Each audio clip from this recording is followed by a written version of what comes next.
मूळ रक्कम 21 कोटी आणि व्याजापोटी 1,47,00,000 हा आकडा आहे पार्थ पवार यांच्या अमेडिया कंपनीला भराव्या लागणाऱ्या रकमेचा। कारण मुंढवा जमीन व्यवहार प्रकरणी नोंदणी आणि मुद्रांक विभागाने चौकशी अंती ही रक्कम भरण्याचे आदेश दिलेत। 1800 कोटींची जमीन 300 कोटीमध्ये खरेदी करणाऱ्या अमेडियासाठी 21 कोटी ही मोठी रक्कम नसावी। कदाचित ते 21 कोटी व्याजासह भरतील देखील। मात्र 21 कोटी भरल्यानंतर अमेडिया या प्रकरणातून कायमची मोकळी होईल। पार्थ पवारांच्या या कंपनीने प्रत्यक्ष आणि अप्रत्यक्ष केलेल्या चुका माफ केल्या जातील का असा सवाल आहे।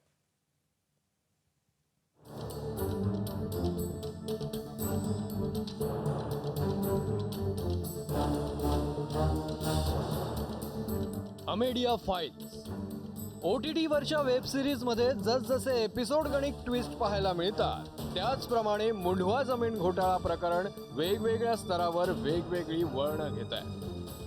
अजित पवारांचे थोरले चिरंजीव पार्थ पवार यांची 99% भागीदारी असलेली अमेडिया होल्डिंग्स LLP याच अमेडियानं पुण्याच्या मुंढवा इथल्या 1800 कोटींच्या जमिनीचा 300 कोटींमध्ये व्यवहार केला होता। गुपचूप सुरू असलेला हा प्रकार माध्यमांमुळे जगासमोर आला। अनेकांकडून पार्थ पवारांबरोबरच अजित पवारांना देखील आरोपीच्या पिंजऱ्यात उभं करण्याचा प्रयत्न झाला।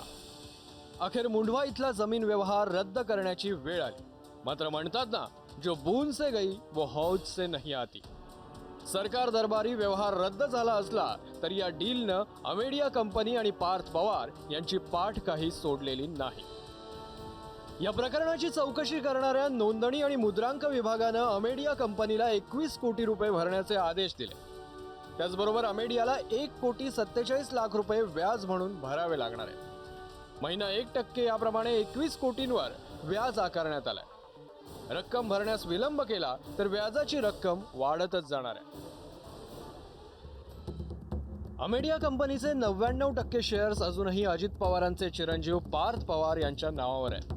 पण त्यांच्यावर ना गुन्हा दाखल झालाय ना कोणतीही कारवाई। अमेडिया कंपनीमध्ये 99% भागीदारी असणाऱ्या पार्थ पवारांचं नाव अजूनही का आलेलं नाही? 1% भागीदारी असणाऱ्या दिग्विजय पाटलांचं नाव येतं आणि 99% भागीदारी असणाऱ्या पार्थ पवारांचं नाव येत नाही। ते नाव न येण्यासाठी कुठलं प्रिव्हिलेज दादांनी सॅक्रिफाईस केलेलं आहे आणि फडणवीसांनी नेमक्या कोणत्या अटी शर्तीवर ती कारवाई न करण्याचं ठरवलं आहे। या प्रकरणी माझा महाराष्ट्र माझं विजन या कार्यक्रमात बोलताना देवेंद्र फडणवीसांनी मोठी प्रतिक्रिया दिली। FIR मध्ये नाव आलेला दोषी असतोच असं नाही आणि नाव न आलेला दोषी नसतोच असंही नाही। चार्जशीट महत्वाचा विषय असतो। आता अनेक लोक म्हणतात की पार्थवर FIR नाही केला त्याचं नाव FIR मध्ये जोडा। कोणी असो, मी तुम्हाला एक गोष्ट सांगतो की पोलिसांच्या चौकशीमध्ये ज्यांची नावं येते त्या लोकांवर तुम्हाला चार्जशीट दाखल करावीच लागेल। तुम्हाला त्याच्यापासून कोणालाही पळी काढता येणार नाही आणि कोणाला वाचवता येणार नाही। जी प्रोसेस आहे ती ड्यू प्रोसेस आम्ही या ठिकाणी फॉलो करतो।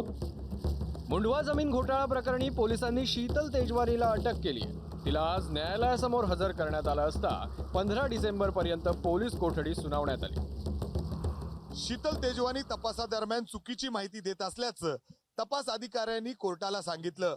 तिच्याकडून जप्त करण्यात आलेला एक मोबाईल दुसऱ्याच व्यक्तीच्या नावाने असल्याचं पोलिसांनी कोर्टाच्या निदर्शनास आणून दिलं। तसंच या व्यवहाराशी संबंधित बँक खाती देखील दुसऱ्याच व्यक्तीच्या नावाने आहेत। दस्त नोंदणी स्थानिक कार्यालयात करण्याऐवजी बावदानला का केली? यात तिला कुणी मदत केली का? या अगोदर अशा नियमबाह्य व्यवहार झालेत का? सरकारच्या जमिनी हडपण्याचा प्रयत्न होतोय का? या सगळ्या गोष्टींबाबत पोलिसांना सखोल तपास करायचा आहे। आता प्रश्न हा आहे की 21 कोटी आणि त्यावरील व्याज भरल्यानंतर अमेडिया कंपनी या गैरव्यवहारातून पूर्णपणे मोकळी होणार का? आणि तसं असेल तर कोणत्याही आर्थिक गैरव्यवहारात पकडले गेल्यानंतर फक्त दंडाची रक्कम भरून सगळ्यांनाच सोडलं जाणार का? दोन्ही प्रश्नांच्या उत्तराची महाराष्ट्राला नक्कीच अपेक्षा असेल। मिकी घईसह मंदार गोंजारी, ABP माझा, पुणे। ABP माझा, उघडा डोळे बघा नीट।